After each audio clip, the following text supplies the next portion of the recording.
Boy, have I got a story for you. So, maybe you remember this gun. Glock 47 with a tactical trigger in it. I've had this gun for, I don't know, a few months. And recently I made a video with this from my friend Jason's house at the PSTG Summit. So, I don't know, a couple weeks ago. The video I made talked about the trigger types, whether you like the wall or the rolling break. So that got the conversation going with a few of my friends, and we're kind of talking about, especially on Glock triggers, do you like a defined wall where the trigger kind of stops and then it breaks, or more of a rolling break, kind of like a double action, like a DASA pistol or a revolver, where you just keep stacking pressure and there's not really a defined stopping point, but the trigger just rolls until it breaks. So Jason has a Glock 47 also that has an Apex trigger in it. This one has a tactical trigger. Well, at the time had a tactical trigger also. And Jason and I shot both of them back and forth a little bit, and he really liked the way the tactical trigger felt, preferred the wall a little bit over the rolling break, and just, crispness, all those kind of things. So I honestly like them both about the same. Maybe now I'm developing a little bit of a preference. I'll talk about that at the end. But anyway, I like them both. So I like Apex and Tactical Trigger. Those would be my two go-tos for Glocks. And Jason really, really liked this trigger. It's like, hey, if you want, just swap the triggers and the guns. I don't mind. I'm happy shooting either one. So then Jason swapped the triggers. I don't remember, it's like day 1 or day 2 of Summit. And then the next, so we did that after dinner that evening. And then the next morning, I made a video talking about the trigger types, and my gun had an Apex trigger in it. So, which, good to go with. So, we go to the range to shoot a little bit that day, and, Jason did not like the way the tactical trigger felt in his gun. I know he has some variables for what springs are replaced. My gun just has a striker spring replace. His has, forgive me, but I don't know the exact term. I think it's like the firing pin block, that little spring back here, and the one that goes inside that housing where the connector is, like a trigger return spring. I believe he's replaced both those. This gun just has the striker spring changed. So with this trigger and his gun with all the other springs changed, it just felt a little bit mushy. Normally, more thoughts on trigger stuff. It's kind of two types of camps, where some people want it just the trigger as light as they can get it. And for some people, the trigger gets to be too light because they want kind of like the reset after the gun goes off, for it to kind of spring forward or push your finger forward, or have a crisp or a firm reset when you release the trigger. So anyway, with all the springs he had it, the trigger was just a little bit mushy, and he's like, I don't know if I like it as much as I thought I did. I'm like, well, switch it back. I don't care. And he's like, well, which trigger do you like better? I'm like, I don't know. Which trigger do you like better? So anyway, I just made the decision for him. I said, just, if you like your Apex, just put the gun back to the way both of our guns back to the way it was. So he put the tactical trigger back in my gun, and he kept the Apex trigger back in his gun the way it was, which I'm good with it. I like both of them. So I really didn't have a clear favorite over the two. They're just different. Whereas the Apex has the rolling break, the tactical trigger has the wall. But either one of them, I like the shoes. As far as how they kind of feel against your trigger finger, and no issues with either one so far. Well, it's fun because there's kind of a number of manufacturers or gun companies that watch the channel, and sometimes I get to interact with them, or they'll reach out with questions or want me to test products and stuff like that, which I'm very grateful for. So the guy that owns Tactical Trigger saw a couple of videos, and he messaged me, and we ended up having some back and forth, and just ended up having a phone call, which was probably 45 minutes.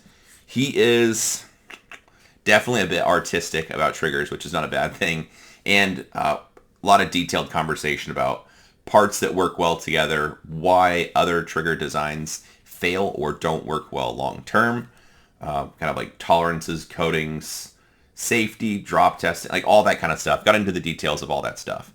Maybe at some point he would be interesting to have on just to talk about that kind of stuff for people that are interested. So anyway, the kind of the ending part of the conversation, the stuff you really want to talk about, was what I prefer in a trigger, or how it should break, the rolling break, the wall, and truth be told, it's a lot of preference stuff because I know a fair amount of people that really like that wall, and there's also a lot of people that would prefer just the rolling break. So I don't think there's a right or wrong. It's just preference. But the guy that owns Tactical Trigger, he was interested in doing some rolling break or had been talking to Brantley Merriam about him. I'm sure you're familiar with Brantley. He's a podium level guy at basically any championship match he shoots. So Brantley's a friend, and we'd been talking. Brantley was also at the summit. He was one of the instructors, and so he was around while Jason and I were having this conversation about triggers, and he was kind of stuff he hadn't thought about before because Brantley just shoots the guns.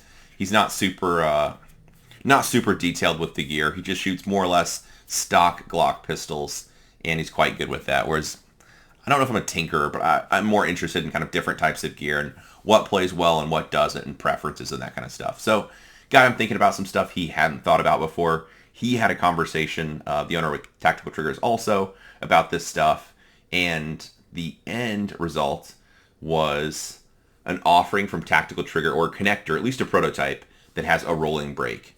So that's what's in this gun. It's a little bit tough to see on video, but basically there's not a defined wall. You just keep pressing through the trigger, and at some point it breaks. I probably should have put this on a scale, I suppose, but I'd say it's between 3 and 4, maybe 3.5 to 4 pounds. But there's not a defined wall anywhere in there.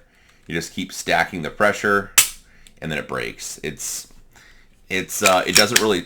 I would say like the curve is pretty granular as far as how it intensifies. So I don't really feel like the pressure gets really heavy or stacks at the end, whereas it's like 1, 2, and then I need to get to 4 to get it to move anymore.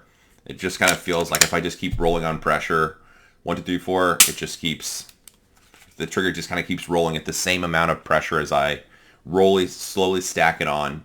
Anyway, it feels like the trigger breaks cleanly. So that's what he sent me. So all I did was everything else in the pistol is identical to the way it was with the other setup where it had the wall. Now it's just got a different connector. So all I did was just oil the connector and dropped it in, and that was it.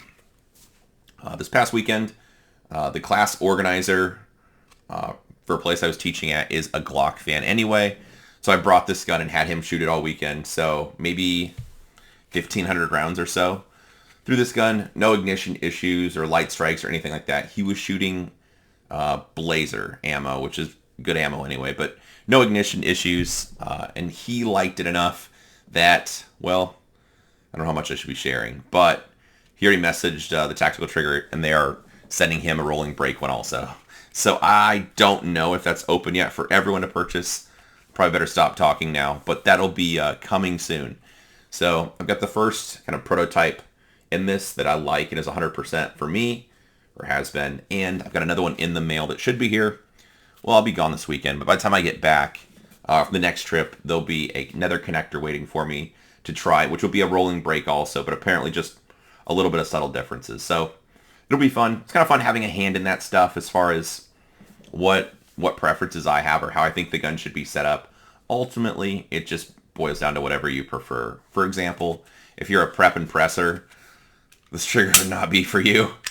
Not because it's crazy light, but there's just not really a wall. You'd end up just pressing the trigger halfway or somewhere to the middle and then pressing it some more, but there's not a defined wall like a regular Glock trigger would have. So if you're a prep and presser, this isn't for you.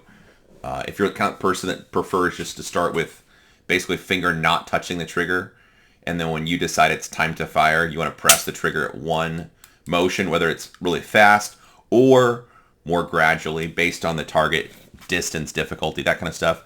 This might be something you're interested in. So anyway, it's been all good with this connector I have so far, which it sounds like it was sent to me as like a prototype idea, but he'd already tested it enough or had enough experience to know it was going to work.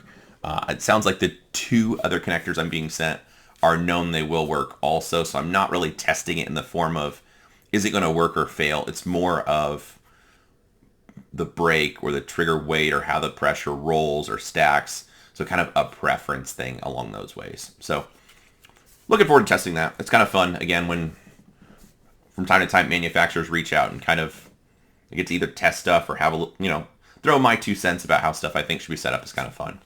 So look forward to that coming soon. I'll be dropping another video with those second connectors when I get them. But for right now, for a tactical trigger, I prefer this setup. This is good to go. We'll just live in this gun. Well, I'll have to try the other connectors, but I like this setup better than the original one with the wall. For me, anyway. Let me know what you think. If you think prep and press is the way, you need a defined wall. I don't know, any other terms you want to throw out. I was going to throw out some craziness, but I won't. So let me know what you think or what you prefer for triggers. If you like the rolling break or prefer the defined wall. Appreciate you watching. Like, share, subscribe, all that garbage. Apparently my wife tells me I'm supposed to plug my website. So that's joelparktraining.com if you want to go there. If not, that's okay too. Appreciate you watching and have a good day.